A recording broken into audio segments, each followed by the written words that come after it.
स्वागत है आप सभी का फुटबॉल कभी कभी के एक और नए एपिसोड के अंदर। एंड आज की इस एपिसोड में हम बात करेंगे कि पिछले 48 आवर्स में क्या क्या घटना घट गई है फॉर जूलियन अल्वारेस का जो डील है उसमें।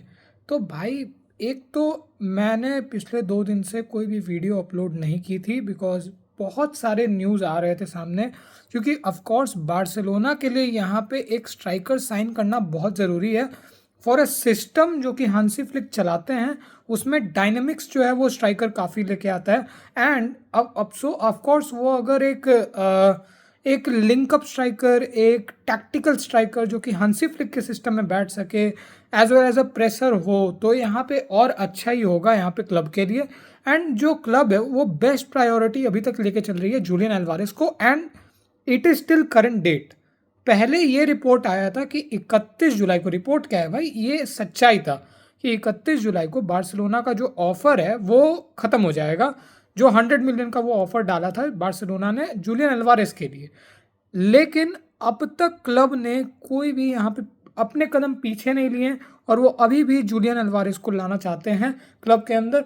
एंड यहाँ पे मैं आपको एक और बात बता दूं भाई कि नॉट ओनली दिस, बार्सिलोना अगर यहाँ पे जूलियन अल्वारेस को नहीं ला पाती है then they are definitely gonna go and get a different striker. कोई भी हो सकता है, वो ओसिमेन होगा या कोई भी स्ट्राइकर जो कि क्लब जो है प्लान कर रही है, जो कि जूलियन एल्वारेस का अल्टरनेटिव होगा। अब तक तो बहुत सारे देखने को मिले थे, जॉ पेद्रो देखने को मिला, एरिक जूनियर क्रूपी देखने को मिला, लेकिन बार्सिलोना लाएगी। अब पिछले 48 घंटे में चीज़ें कुछ बदल गई। पहले भाई रिपोर्ट ये आ रहा था कि जूलियन एल्वारेस जो है वो एटलेटिको का जो प्लान है, जो ट्रेनिंग प्लान है, उसको फॉलो कर रहा है।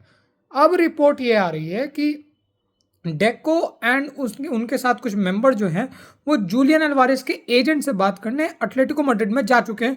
अब देखो यार, यहाँ पे बहुत लोग बोलोगे कि एजेंट से बात करके क्या होगा भाई, एटलेटिको का जो स्टैंस है वो क्लियर है कि they do not want a sign यहाँ पे, मतलब they do not want give up on Alvarez. Alvarez को बार्सिलोना नहीं जाने देना चाहते हैं। यहाँ पे एटलेटिको का जो माइंडसेट है वो क्लियर है इस चीज़ के ऊपर।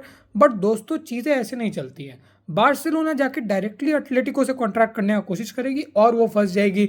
वही सोशल मीडिया ट्रोलिंग होगी एंड ऊपर से एक निगलेक्शन दोबारा से मिल जाएगा। बट यहाँ पे बार्सिलोना जूलियन के एजेंट से बात करके ये पता लगाना चाहती है कि क्लब के अंदर आखिर चल क्या रहा है एंड क्या ऐसा बार्सिलोना बिड बैठा है जिससे कि नेगोशिएशन जो है वो शुरू हो। और अगर नेगोशिएशन शुरू हो गए तो वहाँ से अपन के लिए एक डोर जो है वो खुल जाता है। तो यहाँ पे बार्सिलोना इन सब चीज़ों के बारे में बात कर रही है। अब भाई कितना ड्रास्टिकली मूवमेंट्स यहाँ पे आ रहा है। जूलियन अल्वारेस ने वर्ल्ड कप के समय ओपनली कह दिया था कि he wants to leave the club. उसके बाद गिल मैरिन जो कि एटलेटिको के प्रेसिडेंट हैं, वो आते हैं मीडिया के सामने बोल देते हैं भाई जूलियन अल्वारेस को हम कहीं नहीं जाने देंगे। उसके बाद फिर यहाँ पे जूलियन का रिपोर्ट्स आ रहा था कि वो एटलेटिको मैड्रिड के ट्रेनिंग को जो है वो फॉलो कर रहे हैं, शेड्यूल को। एंड अब जाके जो रिपोर्ट्स छोड़ो, ये सच्चाई है कि डेको जो है वो मैड्रिड में है and he is there to talk with Julian के एजेंट्स। एंड यहाँ पे इस जो ये मूव है जूलियन टू बार्सिलोना का, इसको एक फाइनल स्टेप देना चाहते हैं। वो चाहते कि अपना पूरा भरसक वो वहाँ पे कोशिश कर सके कि वो जूलियन को लाएं। भाई मेरे अकॉर्डिंग ये एक बहुत ही अच्छा डिसीजन है।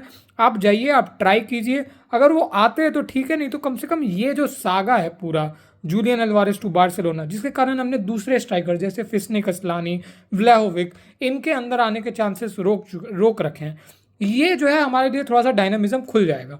अब बहुत रिपोर्ट्स ऐसी भी आ रही हैं भाई कि जरूरी नहीं है कि बार्सिलोना एक स्ट्राइकर साइन करे, बट वो मैं कह रहा हूँ उसके बारे में बाद में बात करेंगे। फिलहाल जूलियन का आना बार्सिलोना में मेरे हिसाब से एक बहुत अच्छा इम्पैक्ट डालेगा फॉर द टीम हंसी फ्लिक इज बिल्डिंग।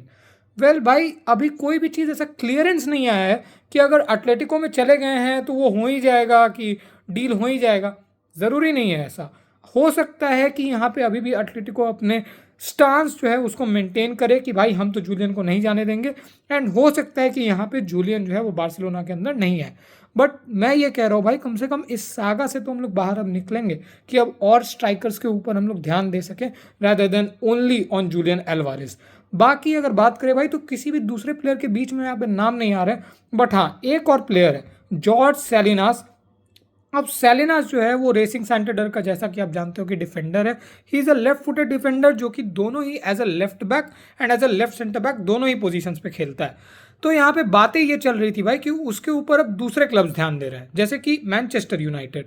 तो भाई ऐसा रिपोर्ट निकल के आ रहा है, मुंडो डेपोर्टिवो अगर आप जानते हैं, जो कि स्पेनिश न्यूज़पेपर आउटलेट है, उन्होंने ये कहा है कि भाई सेलिनास जो है वो अपना टॉप प्रायोरिटी यहाँ पे बार्सिलोना को मानता है एंड उसको बार्सिलोना में ही आना है।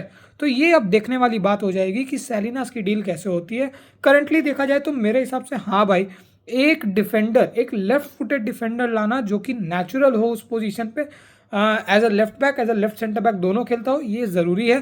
क्योंकि बाल्डे को हमने देखा है कि वो थोड़ा बहुत फंबल करता है, एंड क्योंकि यहाँ पे Salinas as a left centre back भी कंट्रीब्यूट करेगा, तो मेरे हिसाब से ये डील अच्छी हो सकती है। बट विल सी कि क्या होता है, क्योंकि रेसिंग जो है वो 16 मिलियन की डिमांड कर रही है, जो कि वो बोलती है कि सेलिनास का रिलीज क्लॉज है, लेकिन बार्सिलोना उससे कम में ये डील करवाना चाहती है। लेट्स सी यहाँ पे क्या होता है। ज़रूरी नहीं है कि ये ट्रांसफ़र हो अगेन, बट अभी जो रिपोर्ट्स आए हैं वो ये कहते हैं कि सेलिनास की जो टॉप प्रायोरिटी है वो बार्सिलोना है। तो विल सी कि यहाँ पे क्या होता है। वेल, आपके हिसाब से किस प्लेयर को आप लाना चाहेंगे टीम में? It's Julian Alvarez, it's Jorge Salinas, Cancelo आना चाहिए कि नहीं? इन सब के ऊपर अपने अपने राय ज़रूर दीजिएगा कमेंट सेक्शन के अंदर, एंड मिलते हैं आपसे किसी और वीडियो में। तब तक के लिए बाय बाय।